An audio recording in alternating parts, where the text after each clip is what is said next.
Hey guys, it's LSuperSonicQ here with something to talk about that actually still has to do with rumors in the gaming world. However, it's not as simple as real or fake. This time we're taking a look at a controversial topic that rocked the Metroid fanbase back in the mid to late 2000s, when a game rumored to be in production never ended up seeing the light of day. So, did this unreleased Metroid game actually exist at one point, or was it all a miscommunication on false hope? Metroid is one of Nintendo's core first-party franchises, so it's no surprise that the series has had so many installments since the original NES, and when rumors popped up claiming that there was a new game in development, it caught a lot of people's attention. In June of 2005, Game Informer magazine announced that a new Metroid game was in existence, and are often given credit for being the first to announce this game. The game was called Metroid Dread, and speculation immediately began to brew about the mystery game. Allegedly, this new game was to be a 2D side-scroller for the Nintendo DS, which picked up the storyline from where Metroid Fusion left off.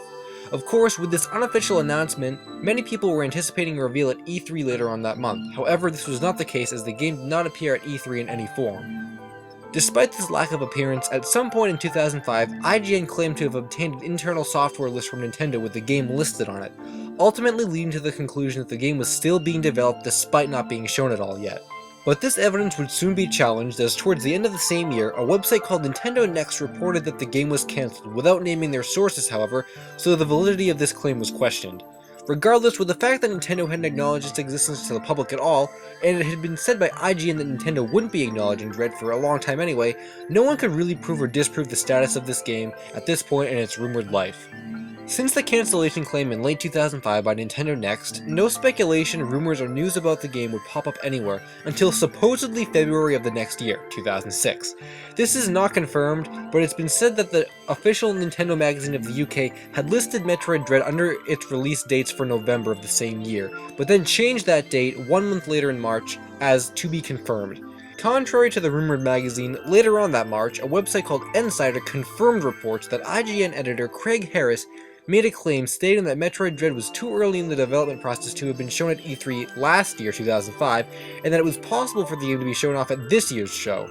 Unfortunately, and to the surprise of everyone, Metroid Dread did not appear that year at E3 or the next year at E3 2007, with absolutely no further information given on the status of the game. However, even though the game was not shown off at E3 in 2007, later on that year, at the time of the release for Metroid Prime 3 Corruption, something quite interesting was discovered about the Metroid Dread game. IGN had discovered an Easter egg hidden within Metroid Prime 3, which mentioned the Metroid Dread game title. Upon using the scan visor in the Metroid processing room in the research facility of the Space Pirate homeworld, the scan will appear on screen to reveal text that reads, "Experiment Status Report Update. Metroid Project Dread is nearing the final stages of completion." It should be no surprise to you what happened next.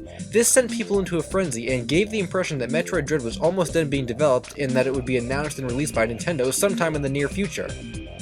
So that Easter egg was discovered in August, and would you believe it, in September, 1 month later, Nintendo made a statement regarding the hidden message, announcing that they were not currently working on a 2D Metroid game at that point in time, but in the future might make another 3D game or 2.5D game. That statement totally killed the rumor that the game was in production. In fact, it killed the game. Nintendo just destroyed 2 years of speculation and hope in 1 day.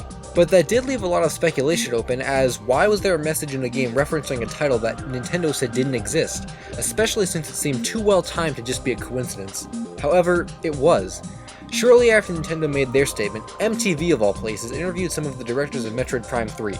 When MTV asked about the meaning behind the Dread message, game director Mark Passini said, "It's not what you think it means. It was something that was overlooked and wasn't in any way indicating anything about the handheld game. We know no information about the handheld games. We actually had a fictional element of something else in the game that by large coincidence could be read that we were giving a hint about Metroid Dread, which was not the case. It's a complete and utter coincidence."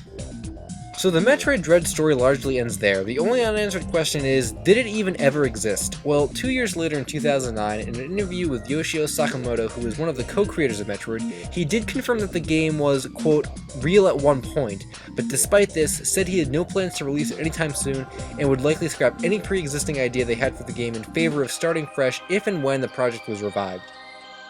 1 year later, however, in an IGN podcast, old Craig Harris from when the rumors were fresh claimed that he had seen a fully written story for Metroid Dread at one point in time and said that Nintendo could revive it anytime they wanted to. And with that said, that ultimately ends the rumored game that is Metroid Dread. Of course, there are still a lot of things to be wondered, like how Craig Harris was able to see the script for a game that allegedly was so well hidden away from the public, or how Yoshio Sakamoto could have said that the game was real at one point when Nintendo themselves never even talked about it, until they pretty much had to debunk the message in Metroid Prime 3 saying that no such game existed. All things considered, if there's anything to be existed about this game, it leads me to believe that it was nothing more than an idea that was drafted and pretty much put in the back drawer forever, never intended to be leaked to the public in any way. Think about it this way, with Metroid Prime Hunters released in 2006 and Metroid Prime 3 in 2007, how could a third Metroid game have been in development when these two games were releasing during the height of Dread's rumor period? In all reality though, who knows about the future in regards to the Metroid franchise? Will we ever see a game called Metroid Dread? Will it have anything to do with the speculation people put into this rumor? It's certainly something to consider when the Wii U and 3DS both have yet to see a Metroid title released. And wouldn't it be amazing if at this year's E3, Nintendo decides to announce the game whose rumor popped up 10 years ago this June? That would be amazing. I'm LSuperSonicQ, and until the next video, Finn.